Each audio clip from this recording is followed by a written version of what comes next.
Topic पढ़ा है, topic related question है, तो ये यहाँ पे कंप्लीट हो गया। अब आते हैं हम क्वांटिटी के। तो क्वांटिटी में भी एक रिस्ट्रिक्शन लगाते हैं कि जब क्वांटिटी के फंक्शन की कैलकुलेट करनी पड़ती है तो nature of the function check करते हैं। F of g is a single valued function. क्या मतलब हुआ कि फंक्शन की नेचर जो होना चाहिए वो सिंगल वैल्यूड होनी चाहिए। अगर मल्टीपल वैल्यूड फंक्शन है तो उसकी हम क्वांटिटी चेक नहीं कर सकते, और लिख देंगे we can't calculate the quantity of the function because function is not a single valued function, या function is a may be multiple valued function. Then तब क्या होगा, ये लिमिट निकालेंगे, फंक्शन की लिमिट निकालेंगे और लिमिट को कंपेयर करेंगे वैल्यू ऑफ फंक्शन से। यानी क्या है, क्वांटिटी कैलकुलेट करने के लिए जो पीछे प्रोसीजर मैंने लिमिट का बताया है, ये वाला यही लिमिट का प्रोसीजर निकालेंगे, यानी लिमिट ऑफ द फंक्शन निकालेंगे, जो कि इस तरह से होगी कि एल मिलेगा और वो नंबर जो है सी, जैसे ये एल मिल रहा है 2 आइटा और ये सी में बिलोंग्स करता है। यही तरीका हम क्वांटिटी की कैलकुलेट करने में इस्तेमाल करेंगे। यानी क्वांटिटी कैलकुलेट करने के लिए लिमिट निकालना पड़ती है, यूँ समझ लीजिए, और कोई आपको नंबर मिलेगा जो कि कॉम्प्लेक्स नंबर में बिलोंग्स करेगा। अब जो भी नंबर होगा वो वैल्यू ऑफ फंक्शन के बराबर होगा। तो डेफिनेशन क्या होगी क्वांटिटी की कि f of g is a single valued function, then limit z tends to z not f of z। इसका मतलब है लेफ्ट हैंड साइड पे limit of a function equal to f of z not, यानी जिस पे limit tense कर रही है उसी की ये वैल्यू ऑफ फंक्शन है। टेंस का मतलब होता है नियर टू z नॉट, और एफ ऑफ z नॉट का मतलब होता है at the value of z not. मिसाल के तौर पे अगर आपसे कहा जाए लिमिट z टेंस टू 1, 1 में ले रहा हूँ, तो 1, तो 1 का मतलब है 1 के नियर, नियर का मतलब ये हो सकता है ये 0.99 हो सकता है या 1.0001 हो सकता है। लेफ्ट से भी आ सकते हैं और राइट से भी आ सकती है लिमिट। लेकिन इसका मतलब क्या होगा, z टेंस टू 1, तो f ऑफ 1 का मतलब होगा एट दी वैल्यू ऑफ 1, यानी बिल्कुल 1 पे, ना उसके लेफ्ट पे ना राइट पे, एग्जैक्ट वैल्यू ऑफ 1, ना उसका लेफ्ट देखना है ना राइट देखना है। टेंस में लेफ्ट या राइट होता है, उसके नियर वैल्यू, यानी बहुत करीब तरीन वैल्यू 0.99991 के नियर है जैसे, या 1.00000111 ऐसे। तो इसका मतलब ये वैल्यू वैल्यू ऑफ फंक्शन कहलाती है। तो क्वांटिटी चेक करने के लिए लिमिट भी चेक करनी पड़ती है और वैल्यू ऑफ फंक्शन भी चेक करनी पड़ती है, लेकिन उससे पहले nature of the function check करनी पड़ती है। ऐसा नहीं कि आपने क्वेश्चन उठाया और उसको चेक ही नहीं किया कि वो मल्टीपल वैल्यूड फंक्शन है और आपने उसको सॉल्व कर दिया। अब कैसे पहचानते, क्विकली कैसे पहचानेंगे कि सिंगल वैल्यूड है मल्टीपल वैल्यूड है, तो वो एक तो मैं तरीका बताया था कि पुट करके देखते हैं, लेकिन दूसरा तरीका ये है कि आप फंक्शन को नेचर को जब प्रॉब्लम सॉल्व कर रहे हो, लिमिट या क्वांटिटी कैलकुलेट कर रहे हो, तो कैसे रिकॉग्नाइज करोगे। आप देखोगे कि z की पावर जो है वो फ्रैक्शन में ना हो, जैसे 3/2 ना हो, 1/5 ना हो, 1/3 ना हो, 1/7 ना हो। इस तरह की जो पावर्स आएंगी तो इसका मतलब फंक्शन जो है मल्टीपल वैल्यूड फंक्शन है। और अगर इस तरह से हो z², z⁴, z⁴, तो इसका मतलब है ऐसा फंक्शन जो होगा सिंगल वैल्यूड ही फंक्शन होगा। क्लियर हो गया, ये आप क्विकली रिकॉग्नाइज कर सकते हो। तो क्वांटिटी के लिए दो चीजें देखनी पड़ती हैं, लिमिट ऑफ ए ये फंक्शन, रिकग्नाइजेशन बताइएगा। रिकॉग्नाइजेशन।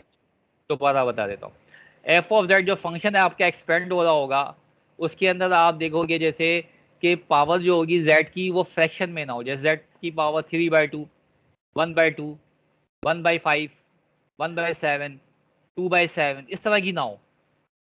जेड पावर 4 हो, 3 हो, इंटीजर्स हो, मतलब पॉजिटिव इंटीजर्स हो, जेड पावर 3 हो, जेड पावर 6 हो, जेड पावर 7 हो, तो वो फिर सिंगल वैल्यूड फंक्शन होंगे, ऐसे पहचानेंगे। अभी दिखा देता हूँ।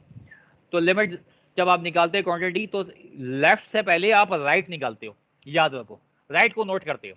यानी क्वांटिटी में लिमिट तो निकालनी पड़ती है, लेकिन उससे पहले आप वैल्यू ऑफ फंक्शन को चेक करते हो। दो पॉसिबिलिटीज होती है, क्वेश्चन के अंदर वैल्यू ऑफ फंक्शन गिवन होती है, अगर गिवन नहीं होती तो आपको कैलकुलेट करनी पड़ती है, बस यूं समझ लें। अब प्रॉब्लम पे अप्लाई करते हैं। क्वांटिटी की डेफिनेशन में बता चुका हूँ, इसको मैं इस प्रॉब्लम पे अप्लाई कर रहा हूँ। एफ ऑफ जेड, ये देखो जेड की पावर 2 है, यहाँ पे जेड की पावर 1 है, तो इसका मतलब ये सिंगल वैल्यूड है। अगर यहाँ मैं लिखता 1/2 मिसाल के तौर पे, तो ये फिर मल्टीपल वैल्यूड होता, मैं जवाब लिखता we can't calculate the quantity of the function. इस तरह से फौरन पहचान लेंगे आप। तो अब आप क्या करेंगे, that f of z is equal to z square plus 4 divide by z minus 2 iota.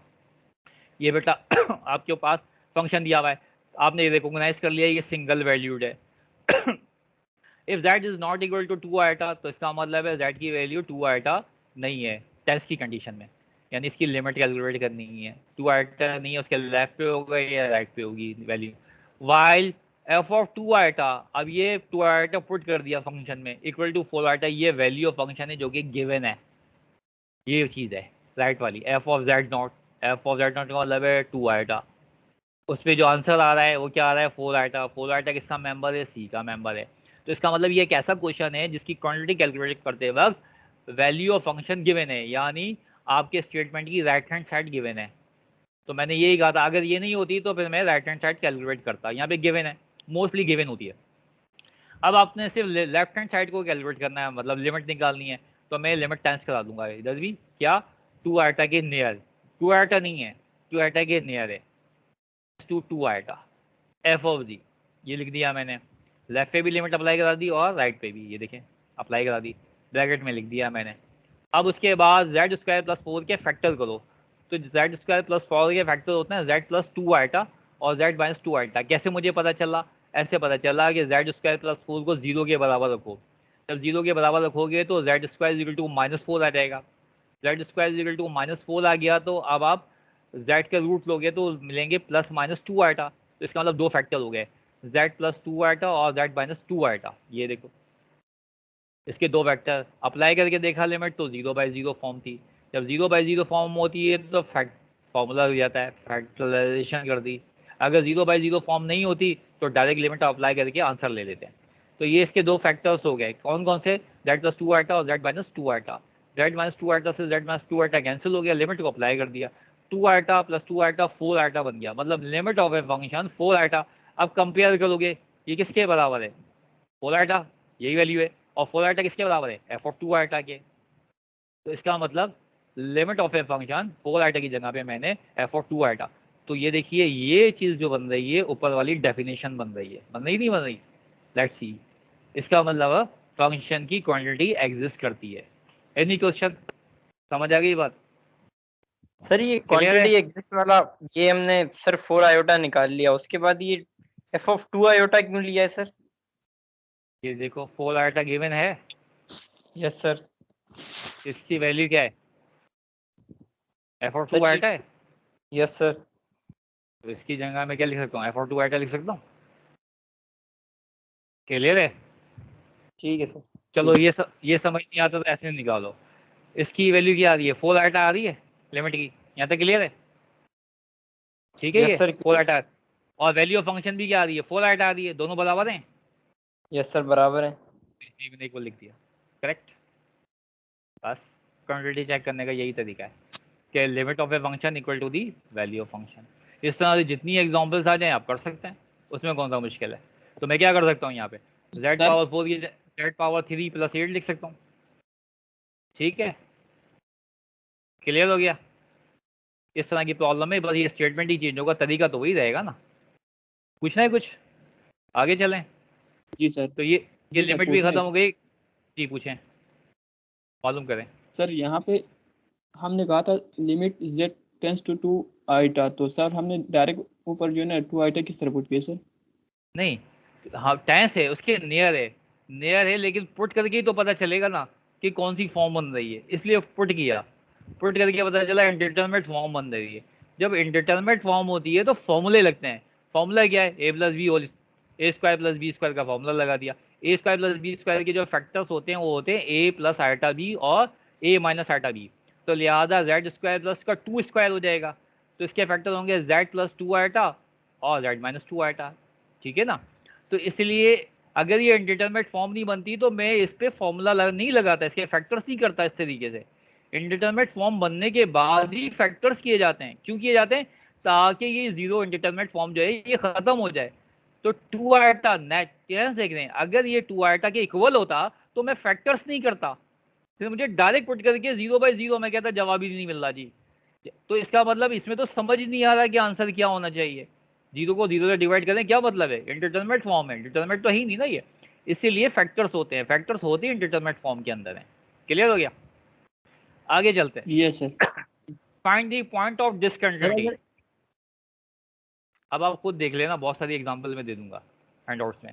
Find the point of discontinuity, f of g is equal to z square plus 1 divide by z minus iota. जब point of discontinuity check करने होते हैं तो आप denominator को 0 के बराबर रख देते हो और सॉल्व कर लेते हो। तो इसका मतलब इस फंक्शन की डिसकंटिन्यूटी अगर हम कंटिन्यूटी चेक करेंगे तो वो डिसकंटिन्यूस होगा किस पॉइंट के ऊपर, आइटा के ऊपर। बस ये तरीका होता है। दूसरा क्वेश्चन देखो, ये क्वेश्चन है तो इसके फैक्टर्स कर लेंगे। जब इसके फैक्टर्स करेंगे तो ऐसे करेंगे, ए स्क्वायर माइनस बी स्क्वायर का फॉर्मूला लगाएंगे तो ये बन जाएगा।